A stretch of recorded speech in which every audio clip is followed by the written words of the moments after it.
Shadow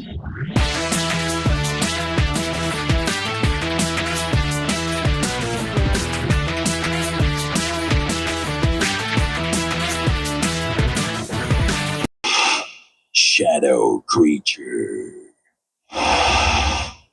Late one evening, kasama ni Kevin ang maliit na anak niya pati na din ang aso niya sa sala. Binibidyohan lang niya ang kalikutan ng kanyang anak bedtime. Lakad dito at lakad doon. Typical na activities ng mga bata sa edad na yon. Ngunit habang nag-video siya, pagdaan ng anak niya sa ilalim ng hagdan, nagulat na lang siya sa sumunod na nangyari.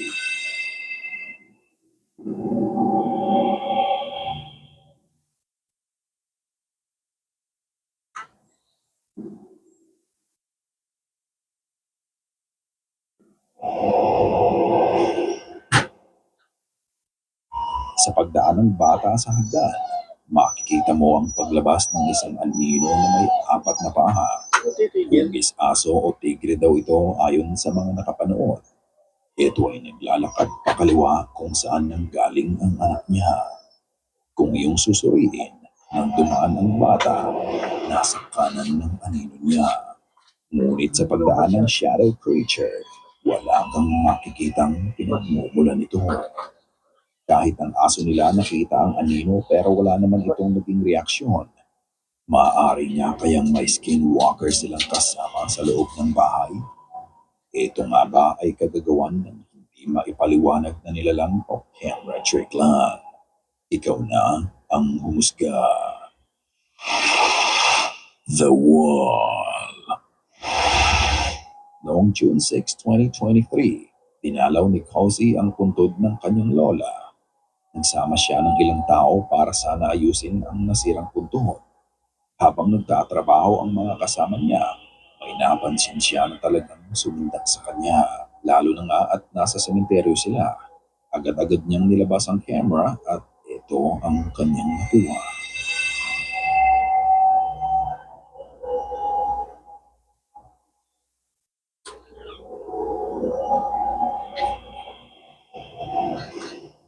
Mabilis lang ang video, pero nang i-zoom in niya ang camera sa ilalim ng bahagi ng pader, sa butas nito makikita mo ang isang mukha na nakasilip sa kanila.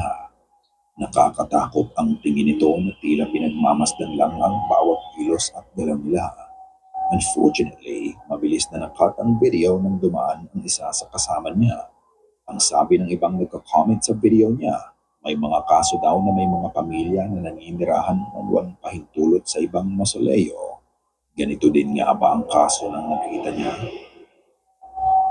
Ang susunod na video na to ay kuha naman ng CCTV sa sementeryo sa Vietnam. Makikita mo ang 3 magkakasama na angkas ng motor. Sila ay bahagyang napahinto sa harapan ng isang puntod. Chinek lang ng nagmamaneho ang direksyon na pupuntahan nila. Ngunit ang hindi nila alam, meron na palang nakasunod sa kanila.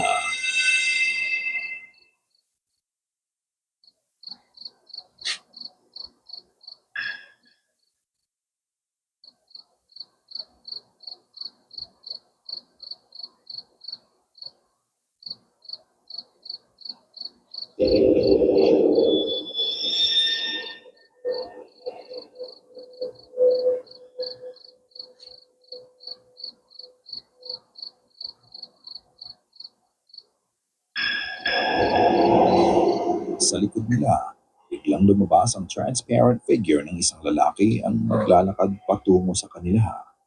Hindi din napansin ng magkakasama ang figura na to at mabuti na lang din at agad na pinaandar ng nagmamaneho ang motor na sinasakyan nila. Ang nakapagtataka, matidistinguish mo ang mga taong nakasakay sa motor. Buo ang rehistro ng katawan nila sa camera, hindi katulad ng figurang nakasunod sa kanila.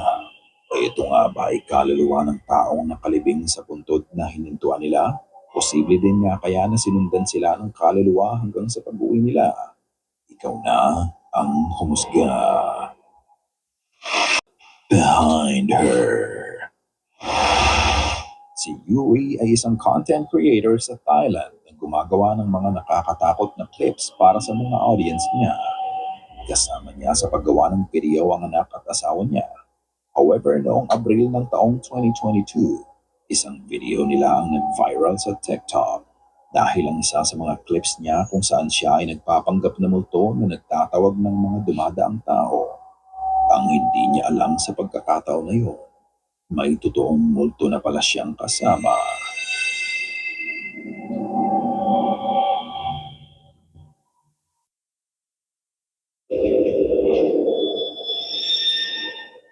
Wala kang mapapansin sa simula ng video, pero nang i-zoom in ng cameraman ang camera kay Yuri, sa likod niya, nagtatago sa lilim at mga dahon ng puno. Isang nakakapangilabot na imahe ang makikita. Isang matandang babae, nangingitim ang kulay ng balat nito at ito ay may malalim na mga mata. Hindi din ito gumagalaw at tila wala itong kurat na nakatingin sa camera. Ito daw ay may vengeful spirit na namatay sa kanyang panganganak habang hinihintay ang asawa niyang nasa gyera. Naniniwala ba kayo na nakuna nila ang vengeful spirit na to o gawa-gawa lamang ito nila Yuri? Ikaw na ang bahalang humusga. Under the Stairs.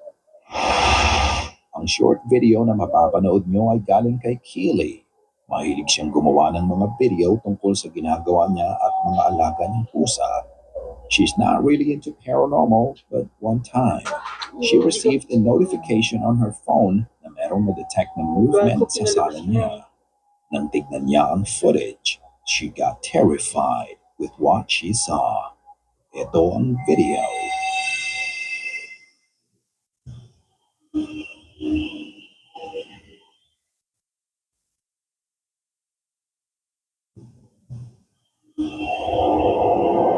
Patay ang ilaw at sobrang dilim sa sala. Pero kapag itinaas natin ang brightness ng footage, dito ma-reveal ang terrifying apparition. Sa ilalim ng hagdan, makikita mo ang paglabas ng nakakatakot na figura ng malaking lalaki.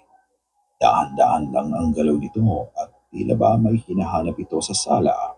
It just manifested itself out of nowhere. Ang sabi niya, laging may na-detect ang camera niya kahit wala namang tao doon. Unfortunately, this is the only time na nag-post siya na may kinalaman sa paranormal at wala na tayong naging update pa. However, you can't deny that there's really something there. But what do you think? Did she really catch a ghost on camera? Ikaw na ang magpasya. The sixth member. 5 magkakaibigang lalaki ang pumanik sa Mount Lawu sa Indonesia noong May 10, 3 taon na ang nakalipas. Ang Mount Lawu ay isa sa pinakasagradong lugar para sa mga lokal at naniniwala sila na isa din ito sa pinaka-haunted na bundok sa Java. Habang inaakyat ng magkakaibigan ng trail papuntang summit, nagvi-video sila para ipakita ang kanilang progress.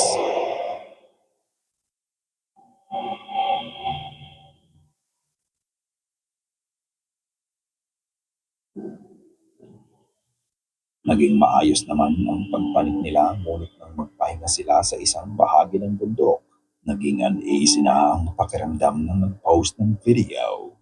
Ang sabi niya, pakiramdam niya na may nakasunod sa kanila.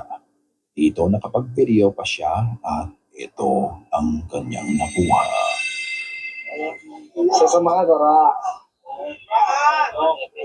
Sa mga dora.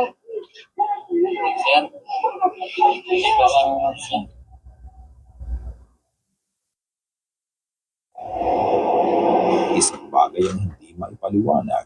Sa videong kuha niya, nadagdagan sila ng isa pang kasama. Makikita mo silang 5 sa video pero sino ang naka-blue sa likod nila?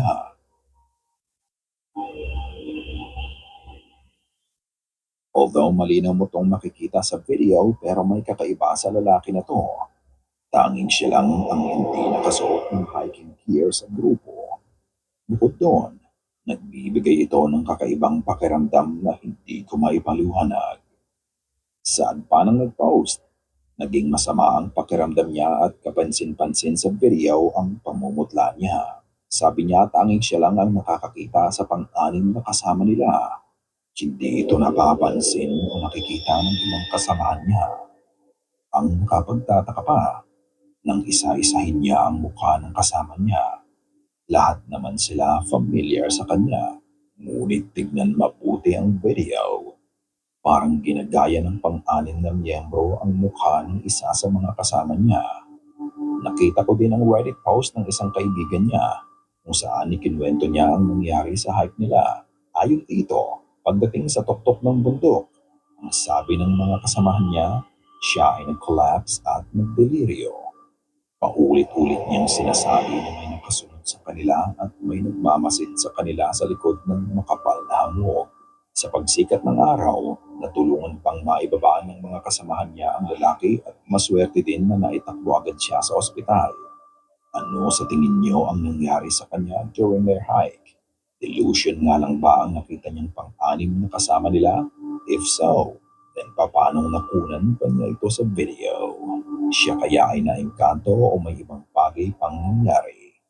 Katulad ng dati, nasa inyo pa din ang pagpapasya. Kayo na ang bahalang humusga. Prayers and laments.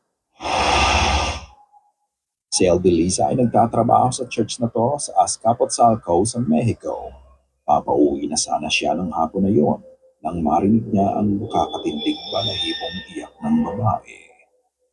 Dahil alam niyang sarado na ang church ng oras na yon at siya na lang mag-isa ang naiwan, kinuha niya ang cellphone niya at ito ang nai-record niya.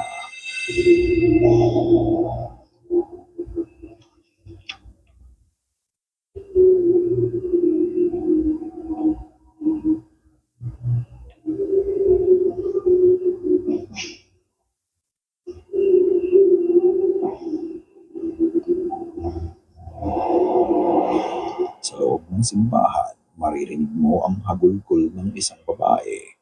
Kapansin-pansin din na wala na din ibang tao sa loob nito. Ayon kay Eldelisa, pakiramdam niya ay parang nasa tabi niya lang ang umiiyak. Umuwi siya ng araw na yon, ngunit ang kakaibang iyak na narinig niya sa loob ng church ay nanatiling misteryo para sa kanya. Sino o ano kaya ang may gawa ng iyak?